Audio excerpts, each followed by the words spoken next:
Araceli Martinez Yanez was shot in the head by her abusive partner, who also murdered her 2 young children. She survived and received asylum in the U.S. Baltimore, Maryland. Araceli Martinez Yanez, 33, knows she's one of the lucky ones. A deep scar that carves a line through her scalp, from crown to cheek, is proof of that fortune. She got lucky when her abusive partner shot her point-blank in the head, and she survived. She got lucky when she escaped her tiny village in Honduras. Local villagers blamed her for her partner's death. He killed himself and their 2 young sons after he shot her. She got lucky when she wasn't harmed as she made the treacherous 2,000-mile journey to America. And she got luckiest of all when she was granted asylum after she got here. If she were to make her journey to America now, she would likely be turned away. Last week, Attorney General Jeff Sessions ruled that immigration judges generally cannot consider domestic violence as grounds for asylum. Sessions overturned a precedent set during the Obama administration that allowed certain victims to seek asylum here if they were unable to get help in their home countries. Domestic abuse of the kind experienced by Martinez Yanez is endemic in Central America. Honduras, few services for victims exist, and perpetrators are almost never held criminally responsible. 1 woman is killed every 16 hours there, according to Honduras Center for Women's Rights. For many victims, the United States is their best shot at staying alive. While the exact numbers are not available, immigration lawyers have estimated that the Trump administration's decision could invalidate tens of thousands of pending asylum claims from women fleeing domestic violence. Advocates warn it will be used to turn women away at the border, even if they have credible asylum claims. This administration is trying to close the door to refugees, said Archie Piatti, chief of policy at Tahira Justice Center, a nonprofit organization that works with immigrant women and girls who have survived gender-based violence. They represented Martinez Yanez in her asylum case. Travel bans, increased detention and family separation are all being used as tools to deter individuals from coming here, Piatti said. Still, that will not stop women from coming. Because there are thousands of women just like Martinez Yanez, and their stories are just as harrowing. Araceli Martinez Yanez is pictured with her 3 daughters, Allison, 4, Emily, 11 and Gabriela, 7. She holds her only photograph of her murdered sons, Daniel, 4, and Juancito, 6. A violent start. Martinez Yanez grew up in a tiny village in Honduras with her parents and 7 siblings.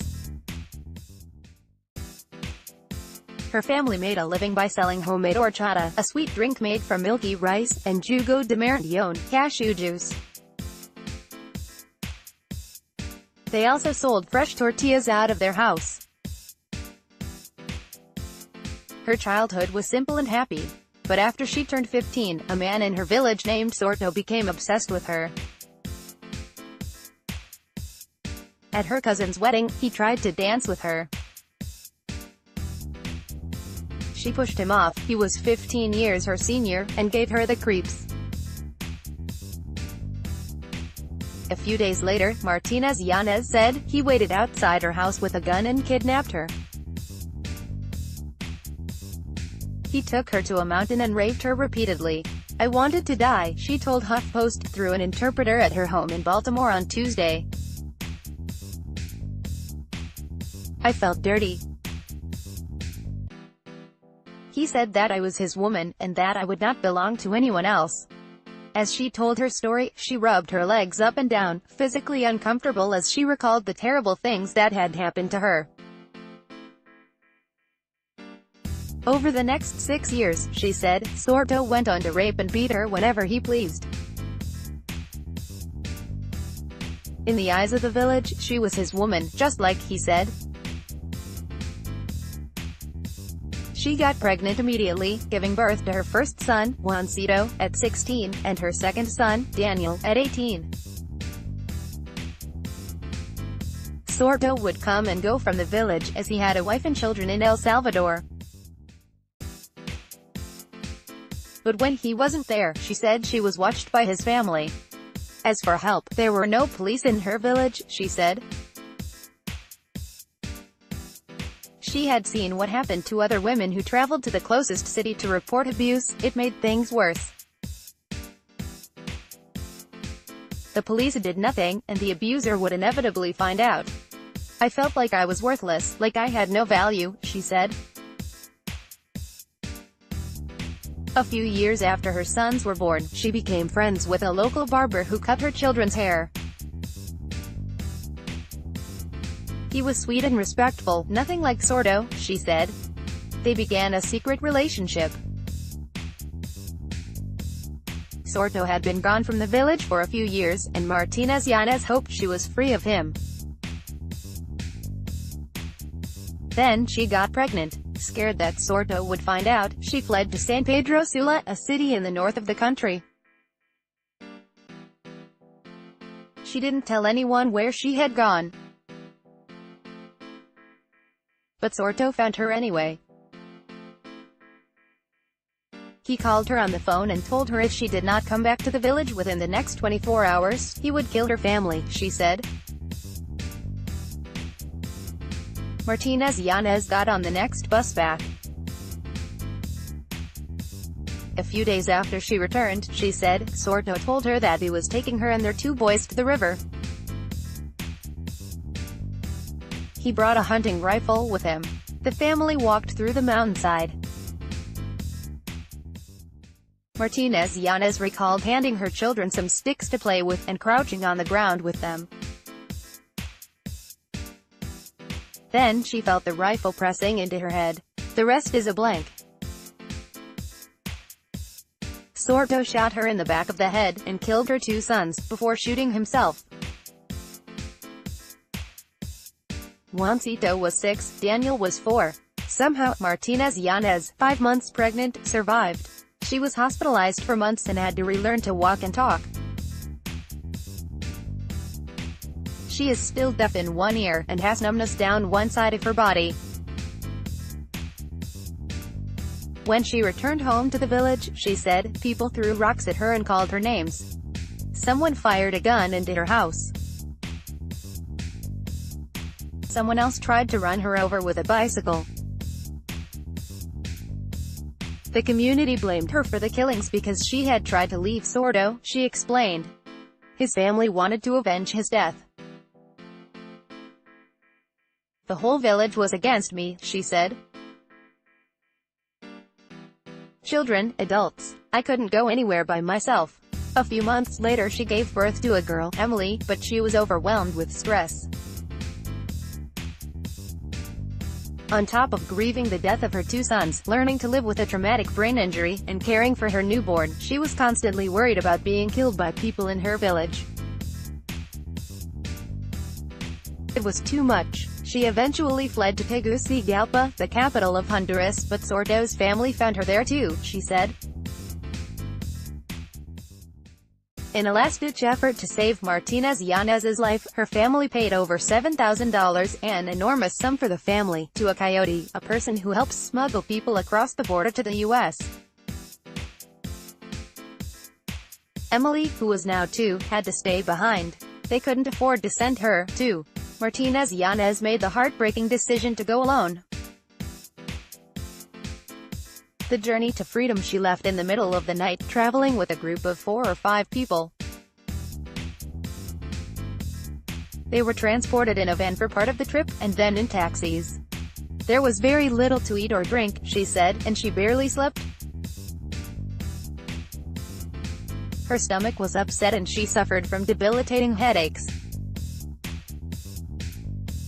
In Mexico, she almost turned back. I missed my parents and my daughter so much, she said. but the threats and the conditions that I knew were waiting for me in my village gave me the motivation to continue to the U.S. to be safe. It took them 2 weeks to get to the U.S. border. Then they waited 2 days before attempting to cross, she said. She was terrified that she would be caught by immigration officials and sent back. She crossed the border illegally in February 2009, and went to her uncle's house in Houston, Texas, before traveling on to Annapolis, Maryland, where her brother lived. Women like Araceli are saving their own lives. Kristen Strain, a lawyer who worked on Martinez Yanez's asylum case. Martinez Yanez didn't know that she could apply for asylum as a domestic violence victim until a few years later, when she sought medical care for her head injury in Maryland. There, she was referred to Tahira Justice Center. Kristen Strain, an attorney who worked on her case, wrote the legal brief arguing that Martinez Yanez should be granted asylum. Generally, applicants must show that the persecution they have suffered is on account of one of 5 grounds: race, religion, national origin, political opinion, or membership in a particular social group. Strain successfully argued that being a female victim of severe gender-based violence in Honduras counted as a particular social group for purposes of obtaining asylum. There simply aren't laws in place that protect women like Araceli, she said. They have no recourse. It is accepted in their communities that women can be treated like men's property. She said it took over a year to gather all the evidence for Martinez Yanez's claim, which included a neurological evaluation, medical documents, news stories from Honduran papers about the shooting, dozens of interviews, and statements from friends and family in Honduras to corroborate her story. It is not as if it's easy, Strain said. In addition to having to physically get here, which is harrowing and dangerous, women have to navigate a complex legal system that is difficult to understand, especially when they don't speak the language.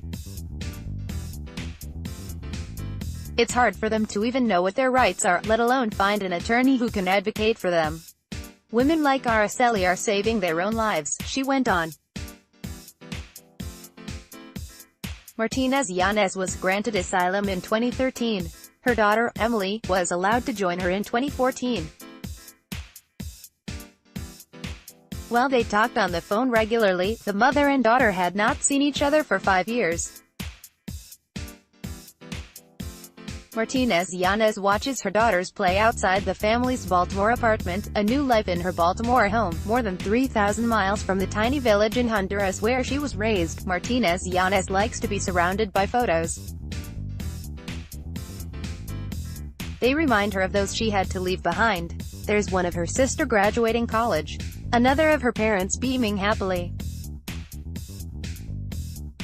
And then, hanging in the entrance to the kitchen, is a photograph of her with her 2 deceased sons. It is the only picture she owns of them. She brought it with her when she fled Honduras. When she spoke to HuffPost about her sons, she cried. She still doesn't understand why they were killed.